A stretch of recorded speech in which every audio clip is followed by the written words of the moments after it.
हमारी रगों में उतारा हुआ है। हाँ, उतारा हुआ है बचपन से। नहीं जी, मैच हो रहा है कश्मीर लगा लो, ये हो रहा है कश्मीर लगा, तो अब हमें चाहिए, हर हाल में चाहिए। हालात इंशाल्लाह, अल्लाह ताला दुआएं करते हैं हम, अल्लाह ताला पाकिस्तान मोदी जी कहते हैं और उनके सीएम कहते हैं हम 6 महीनों में पाकिस्तान से कश्मीर ले लेंगे। अब उन्होंने ये बात क्या सोच के कही होगी?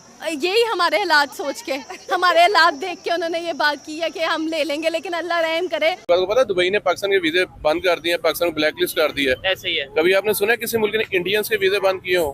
आपको पता है 2008 से ऑनवर्ड्स कुवैत एक मुस्लिम स्टेट है, उसने पाकिस्तानियों के वीजे बंद किए हुए हैं। ठीक है, इंडियंस के किए हैं उसने। 50 साल से नहीं ले सके, 60 साल से नहीं ले सके, हम भी नहीं ले सके। नहीं, हम भी नहीं ले सके, 50-60 साल से नहीं ले सके, तो अभी 6 महीनों में कैसे ले लेंगे? यही है, कश्मीर हमारा नहीं है, वो उन्हीं का ही है, उनके पास डॉक्यूमेंट्स है।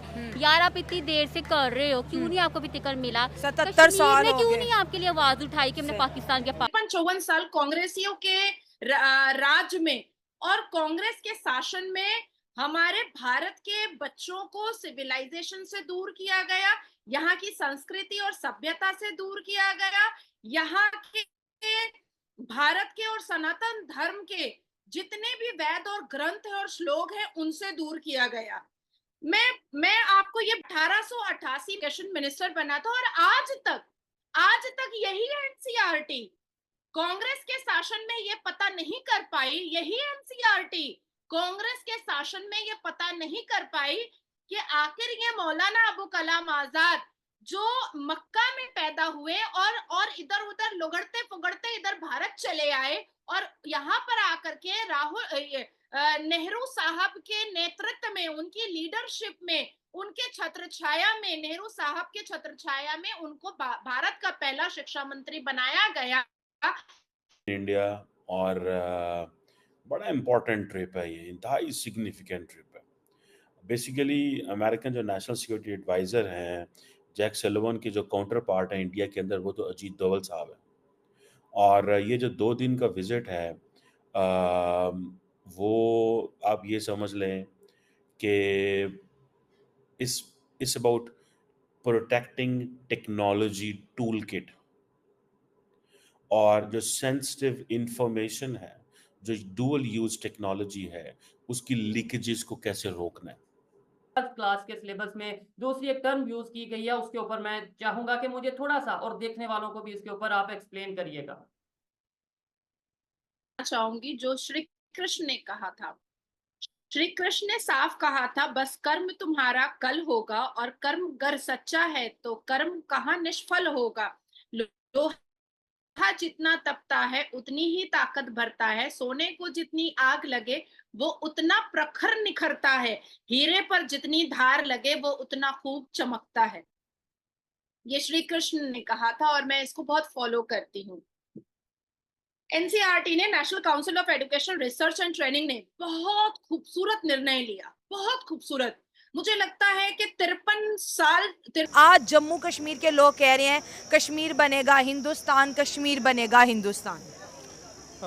अगर आप देखें तो इस वक्त इंडिया ने जितना यानी कि आगे चले गए हैं पाकिस्तान में। जब इंडिया ने पाकिस्तान पे हमला किया था, जब उन्होंने अपने फाइटर जेट्स भेजे थे, तब भी हम वो जो स्ट्राइक की थी, बालाकोट स्ट्राइक, तब हम फिर भी देख सकते थे कि हम उनका यानी कि मुकाबला कर सकते थे। लेकिन जब अगर इकोनॉमी वाइज देखा जाए तो पाकिस्तान अब बहुत लैग कर रहा है। अच्छा, पाकिस्तान हर शोबे के अंदर लैग कर रहा है और इंडिया इस वक्त बहुत ज़्यादा आगे चला गया। ठीक हो गया। तो अगर हम पूरे पाकिस्तान को एज अ होल देखें तो मुझे तो यही लगता है कि अब जो कश्मीर की आवाम जो इंडिया से रिलेटेड है, जो कि ये ऑक्युपाइड कश्मीर कहते हैं, उन्हें इंडिया के साथ ही रहना बेहतर है क्योंकि उनका फ्यूचर अब ज़्यादा सिक्योर उस तरफ है। पहला शिक्षा मंत्री बनाया गया, लेकिन ये पढ़े क्या थे, कौन सी यूनिवर्सिटी से पढ़े थे, कौन से स्कूल से पढ़े थे, और मक्का का आदमी भारत में कैसे एजुकेशन मिनिस्टर बन सकता है?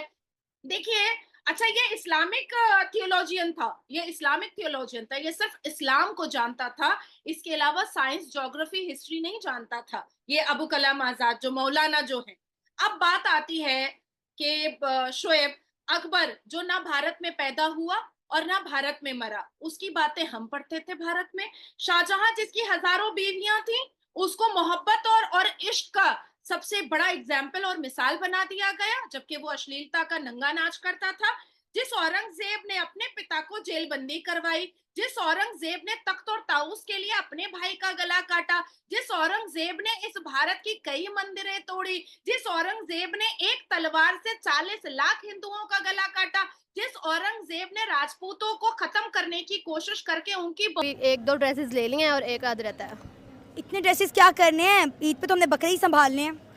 बकरे संभाले, लेकिन जाना भी होता है ना नानों के घर, कभी कहाँ कभी घूमने फिरने, और पिक्चर्स भी, तो हर पिक्चर में ज़्यादा ड्रेस होना चाहिए। जबरदस्त। अच्छा ये बताएं, वर्ल्ड कप को फॉलो कर रही हैं? इतना खास नहीं, डिसअपॉइंट हो गई हूँ क्योंकि हार गए थे ना हम। पाकिस्तान T20 वर्ल्ड कप से बाहर हो गया है, क्या कहना चाहेंगे? 16 जून को पाकिस्तान का आखिरी मैच है, हमने वो मैच खेलना है, जीते या हारे कोई फ़र्क नहीं पड़ता। पाकिस्तान जो टीम है वो वापस आ रही है, ईद वो अपनी पाकिस्तान में गुजारेंगे। हाँ, वेलकम होम। और ये कि तुम जीतो या हारो हमें तुमसे प्यार है। अच्छा। उनका इतनी हरकतें नहीं है, बट फिर भी तुम जीतो या हारो हमें तुमसे प्यार है। आपको पता है वहाब रियाद पर एक एलिगेशन लगाया गया है कि वो वहाँ पर न्यूयॉर्क में टीम के डिनर, पेड डिनर प्लान करते रहे हैं कि टीम को डिनर पर लाने के लिए एक प्लेयर का $8,000 और बाबर आजम को डिनर पर लाने का $20,000 चार्ज किया जाएगा। और ये ऑडियो भी मौजूद है और सोशल मीडिया पे ये उनका क्लिप बड़ी तेज़ी से वायरल भी हो रहा है। मैंने न्यूज़ में भी देखा था, बहुत क्रिटिसिज्म हो रहा है उस पर, और वो लोग डिमांड कर रहे थे कि उसको इस्तीफ़ा दे देना चाहिए, लेकिन अब देखना चाहिए क्योंकि अभी वो न्यू ही है, तो उसकी परफॉर्मेंस देखनी चाहिए हमें। अरे परफॉर्मेंस को छोड़ें, आप देखें कि वहाँ जाके आप टीम के डिनर प्लान करें, वो भी पेड डिनर कि टीम, मतलब आपका ध्यान खेलने पे नहीं, आपका ध्यान डॉलर पे है। वहाँ जाके $25-25 की आप सेल्फियाँ ले रहे हैं, 8-8 हज़ार के प्लेयर के आप डिनर प्लान कर रहे हैं, बाबर आजम को ले जाने का आप $20,000 मांग रहे हैं। तो आप मुझे बताएं, इस तरह हम खेलेंगे कैसे? फिर ऐसे ही खेल होता है ना और वर्ल्ड कप से बाहर हो जाता है। बेसिकली टीम पे कोई प्रेशर नहीं है ना कि आप नहीं खेलोगे तो आपको आउट कर देंगे, क्योंकि वो लोग सारे फिक्स हैं और बहुत अरसे से चल रहे हैं, तो अब उनको ये टेंशन नहीं है। वो अपने फैमिलीज को लेकर जाते हैं, एंजॉय करते हैं आउट ऑफ कंट्रीज, तो इसलिए अब हम क्या कह सकते हैं। अब मेरा ख्याल है इस पर एक्शन होना चाहिए। पीसीबी ने कहा है कि वो जो है 8 प्लेयर को T20 वर्ल्ड कप के बाद रिमूव कर देगा, इवन के जो इनकी सैलरीज हैं शायद वो भी बंद करने की बात की जा रही है। नहीं, इतना बड़ा कदम नहीं उठाना चाहिए, उनको समझाना चाहिए प्यार से। और कितनी बार समझाएं मुझे बताएं? उनको एक लास्ट वार्निंग दे दे। कितनी लास्ट वार्निंग दें? मेरी तरफ से लास्ट वार्निंग दे दे, इतना सख्त कदम ना उठाए, उनके भी घर है। अरे मैं मानती हूँ, तो 24 करोड़ अवाम है, क्या उसके जज्बात नहीं है? बहुत जज्बात है, बहुत सारे जज्बात है, लेकिन अपने जज्बात ज़्यादा ना उभारे, अपने टीवी वगैरह ना तोड़िएगा प्लीज़। अब टीम तो वापस आ गया, वर्ल्ड कप हम हार गए, खासकर हम इंडिया से हार गए। आप पाकिस्तानी टीम की हमायत कर रही हैं, 120 नहीं बन सका हमसे, 120 रन हम चेज़ नहीं कर सके। मैं कहती हूँ जो हो गया सो हो गया, अब आगे जो हो गया उस पर ध्यान दें, आगे ईद मनाएं और अच्छी तरह से अपनी फिटनेस पे ध्यान दें और अपनी परफॉर्मेंस पे ध्यान दें। अच्छा, आप किसको जो है सपोर्ट करी थी? फेवरेट प्लेयर कौन सा था? लाहौर के अंदर के जितने भी प्लेयर्स हैं, वो जो भी वो सारे क्रिकेट टीम में हैं, वो सारे फेवरेट हैं। शाहीन शाह अफरीदी हो गया, हारिस रऊफ़ हो गया, फ़खर जमान हो गया, all are favourite. Haris Rauf is love. और इनमें से एक भी नहीं चला? मैंने मैच ही नहीं देखा। शायद आप मैच देखती तो आज आप उनकी साइड ना लेती। नहीं, मैच देखती तो मैं बहुत इमोशनल हो जाती। अच्छा। हाँ। अच्छा, इंडिया पाकिस्तान का भी मैच नहीं देखा? देखती हूँ बट थोड़ा थोड़ा, ज़्यादा नहीं, क्योंकि बहुत ज़्यादा फिर इमोशनल हो जाती हूँ। फिर वो ट्रॉमा बहुत दिनों तक कैरी करना पड़ता है, आप रातों को सो भी नहीं सकते हो क्योंकि आपका इतनी अटैचमेंट हो जाती है ना उसके साथ। फिर अभी थोड़ा सा ब्रेक लेना चाहिए, क्योंकि स्टडीज़ पे फिर इंसान फोकस नहीं कर सकता, किसी चीज़ पे भी फोकस नहीं कर सकता। अब आप सोच सकते हैं कि पाकिस्तानी क्रिकेट टीम कितना घटिया खेलती है कि मैच देखने के बाद सोया नहीं जाता, पढ़ाई पे फोकस नहीं किया जाता और लड़कियां ट्रॉमा में चली जाती हैं।